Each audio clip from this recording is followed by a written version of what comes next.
Perkenalkan, nama saya Yohanes Andrew Pratama dengan NIM DBB 118041.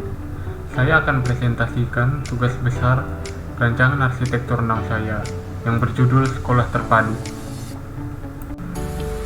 Rancangan ini dilatar belakangi oleh rencana pemindahan ibu kota negara yang baru ke Provinsi Kalimantan Timur beberapa tahun ke depan akan membuka peluang bagi Provinsi Kalimantan Tengah menjadi kawasan penyangga ibu kota baru tersebut.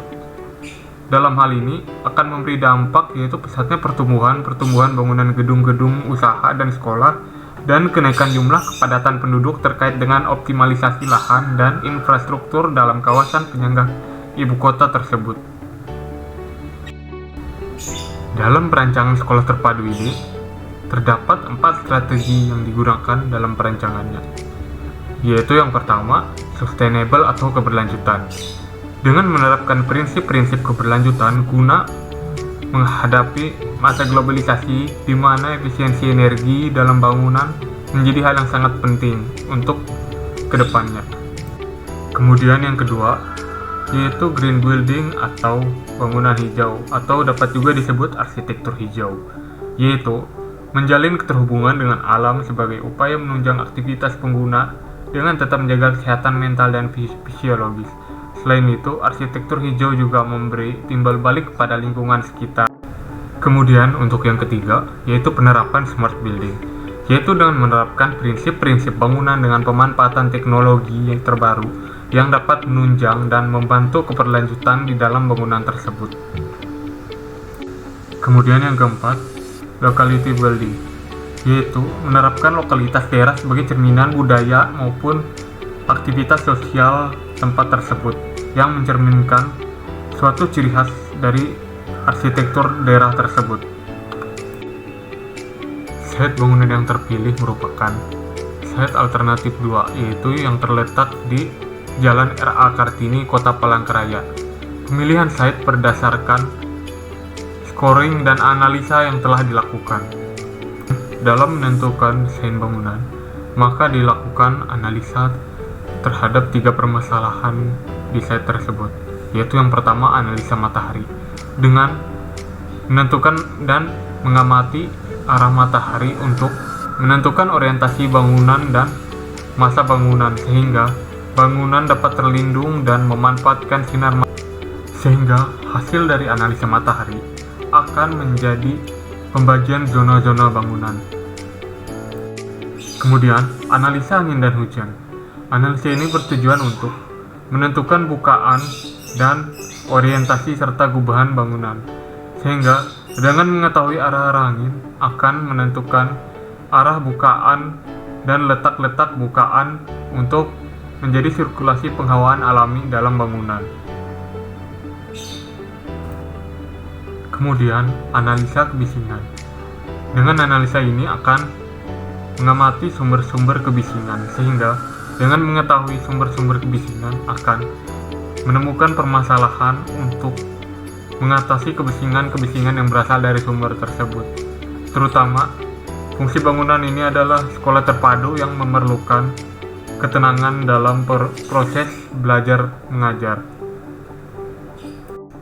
Berdasarkan hasil analisa yang telah dilakukan, maka kesimpulan menjadi 3 zoning, di mana bagian depan terdapat zoning publik, bagian belakang berwarna merah merupakan zoning privat, dan bagian belakang yang berwarna kuning merupakan zoning service. Kemudian transformasi bentuk. Tahap pertama yaitu gubahan awal berasal dari bentuk site yang diberi volume. Kemudian yang kedua, gubahan masa mengalami pengurangan bentuk menyelesaikan kondisi site hasil dari analisa yang telah dilakukan, yaitu orientasi bangunan menghindari matahari siang dan sore. Kemudian bentuk yang ketiga mengalami penambahan volume ke atas dan pengurangan volume ke bawah. Kemudian yang keempat, massa terbagi menjadi 3, di mana berwarna putih volume dipertahankan dan warna biru dan merah mengalami konfigurasi pengurangan dan penambahan volume. Kemudian massa terbagi menjadi 4 massa, yaitu 2 massa berwarna biru dan merah mengalami penambahan dan pengurangan volume lagi. Kemudian, massa berwarna biru mengalami penambahan volume sebagai fungsi gedung parkir. Kemudian, bentuk dikurangi pada warna merah sebagai ruang komunal bangunan, dan warna biru ditambahkan sebagai core. Dan hasil konfigurasi bentuk yang terakhir menghasilkan bentuk gubahan massa yang saling terintegrasi. Berdasarkan hasil zonasi bangunan dan transformasi yang dilakukan, maka menghasilkan 5 gubahan bangunan, yaitu massa berwarna abu-abu merupakan layanan pabrik, berwarna biru muda merupakan olahraga, berwarna merah merupakan area belajar, berwarna kuning merupakan penunjang pembelajaran, dan berwarna ungu merupakan area parkir. Kemudian, dalam menentukan konsep-konsep dan penerapan yang akan diimplementasikan pada bangunan, maka dilakukan programming terhadap desain, yaitu implementasi yang pertama yaitu merupakan konsep arsitektur berkelanjutan dengan menerapkan garden roof yang dapat menjadi ruang yang terbuka dan memanfaatkan penghawaan dan pencahayaan alami. Dalam penghawaan juga garden roof dapat memfilter udara sekitar gedung dan membuat lebih terasa asri. Kemudian, penggunaan material-material yang ramah lingkungan dan pencahayaan alami sebagai penerangan alami dalam ruangan guna meminimalisir penggunaan listrik lampu untuk menerangi ruang kelas maupun lab.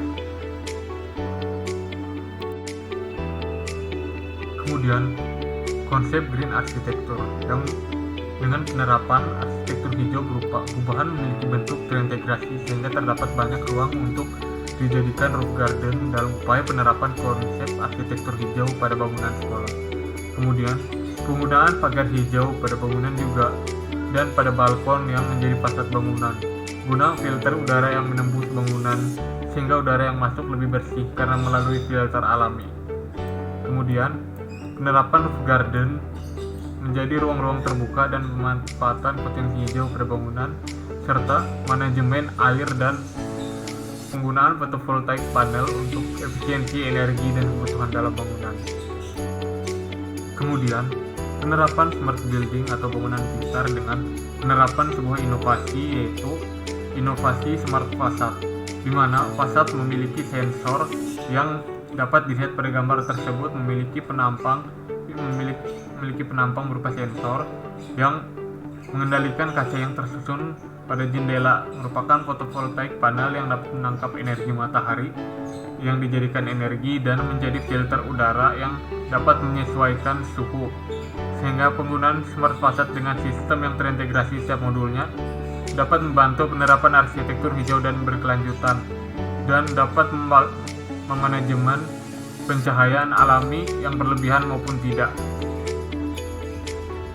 Kemudian, penerapan building locality atau arsitektur Nusantara yaitu dengan implementasi berupa penerapan konsep betang, yaitu panggung yang diterapkan pada bangunan yang menjadi tempat aktivitas dan tempat terbuka sebagai ruang komunal untuk melakukan gaya berinteraksi orang Dayak pada zaman dahulu, di mana pada bagian bawah tersebut akan menjadi titik komunal berkumpul bagi pengguna-pengguna bangunan.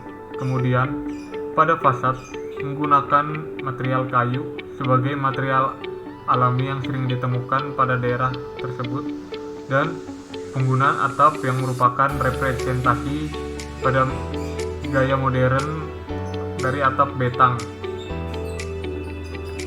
Pada struktur bangunan merupakan penggabungan dari bangunan menengah dan struktur bentang lebar, di mana elemen-elemen struktur tersebut terdiri dari fondasi, kolom, dan balok, dan pada bagian bentang lebar menggunakan atap face frame sebagai atap bentang lebar.